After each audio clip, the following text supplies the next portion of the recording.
É.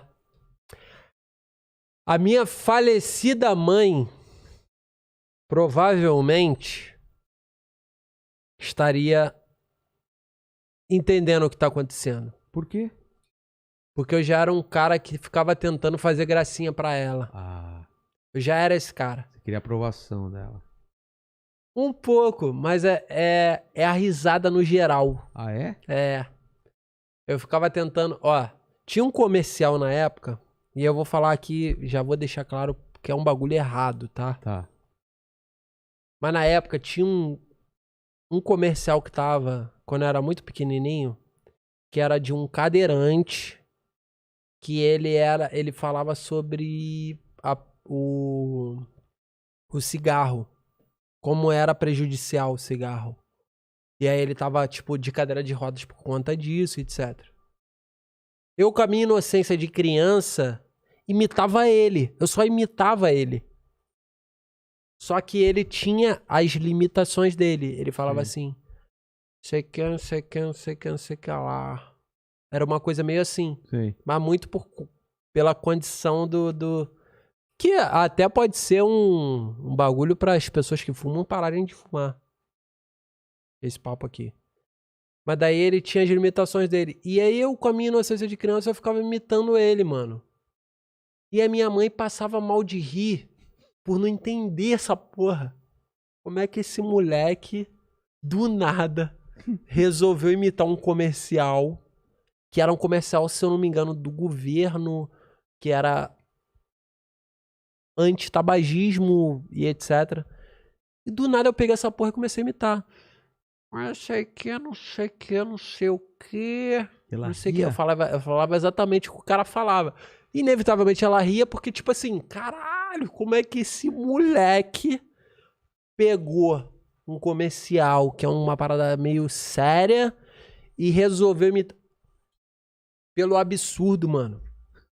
Tá ligado? Tô ligado.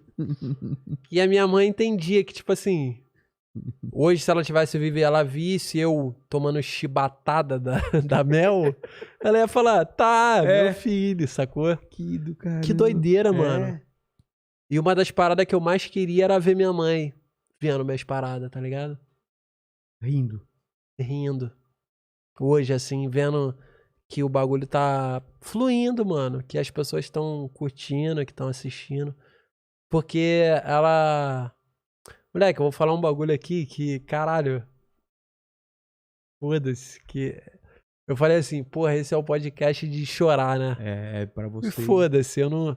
Não que eu vá chorar, mas... Eu vou falar... Eu pensei assim, vou falar os bagulho que estão guardados. E, moleque... A minha mãe... Ela falava uma parada pra mim... Que era assim... Você vai tirar a família da lama. Ela falava essa parada. Caramba. A ponto que... Eu não sei se você chegou a ouvir falar nisso e etc. Mas existia uma agência chamada Talentos Brilhantes. Sei. Eu cheguei a falar isso com o Edu Sterblis. Numa live que eu tava fazendo. E ele entrou e eu falei com ele sobre isso. E ele falou, caralho, eu também fiz essa parada. Que era uma agência onde você... Basicamente, os pais levavam os seus filhos... Fazer um vídeo, né? Pra fazer... Mano, eu fiz curso de modelo.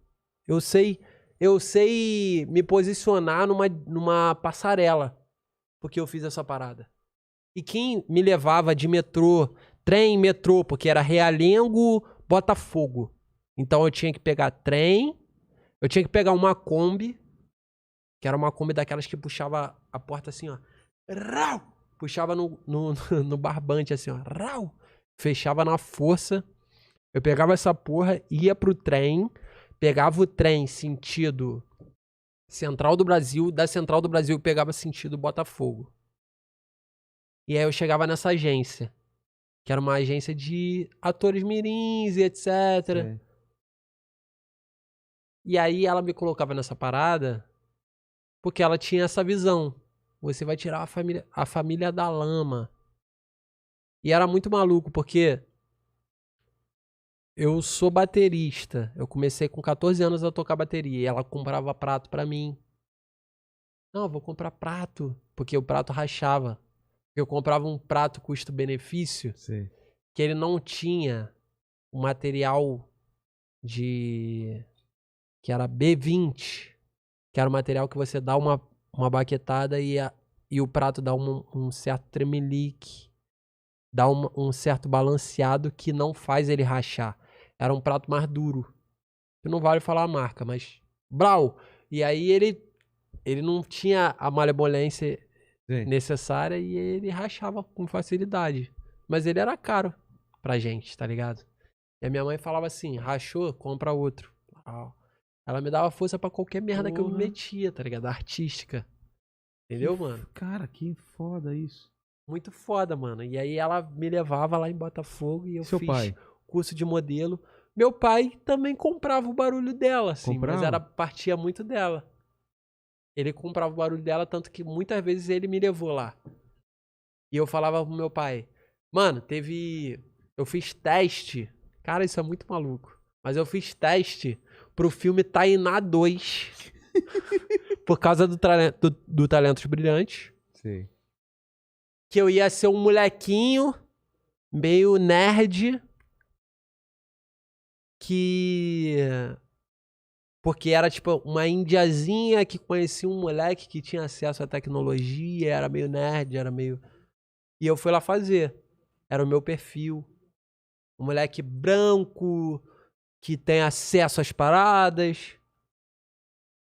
Só que eu mandei mal pra caralho. Horrível, pô. Minha atuação é uma merda. Eu não sei, mano. Eu queria muito ter acesso a esse material que eu atuei. Nossa, cara. E aí, de alguma forma, eu não sei se eles, tipo, tinham uma parada do tipo... a gente tem que, pelo menos, mostrar pra eles que essa porra de Talentos Brilhantes deu em alguma coisa. E eles me colocaram num programa chamado Clube do Balão, na Record, que passava domingo de manhã. E aí, simplesmente, só a minha família assistindo, provavelmente. E você fazia o que lá? Domingo de manhã. Cara, foi uma paródia de... Como é que pode dizer? Da Bela Adormecida, né? Sei. Que a mulher tá dormindo, É. etc. Não, essa é a Branca de Neve. Branca de Neve? É, não é? Não, Bela Bela Adormecida Adormecida. também. As duas, né? As Que duas dá, dormem. que dá um beijo e ela tá dormindo e As- ela acorda. As duas. As duas são assim. As duas são assim? É. Eu acho que foi Bela Adormecida, se eu não me Tá. engano. Pode ser, tá? pode ser, pode ser. E aí era uma paródia porque eu dava um beijo, só que eu tropeçava e sem querer eu dava um beijo. Já Sei. era comédia. Já era meio E eu não comédia. fazia ideia, Vilela, do que eu tava fazendo, mano. Não fazia ideia que era a inversão cômica. Eu não sabia o que eu tava fazendo. Basicamente, o que eu tava fazendo ali era uma inversão cômica da história real, que é o cara que vai lá e vê ela dormindo, dá um beijo nela, ela acorda paródia. e fica apaixonada pelo príncipe, etc. Era uma paródia, eu não sabia nem o que era a palavra paródia, pra tu ter ideia. E eu não entendia, mano, e eu simplesmente... Tinha uma fala que eu falava assim, vá de retro coisa ruim, quando ela acorda. Eu dou uma tropeçada, dou um beijo nela, ela acorda... E aí eu fico com medo, porque é uma defunta, É. e aí tem essa fala.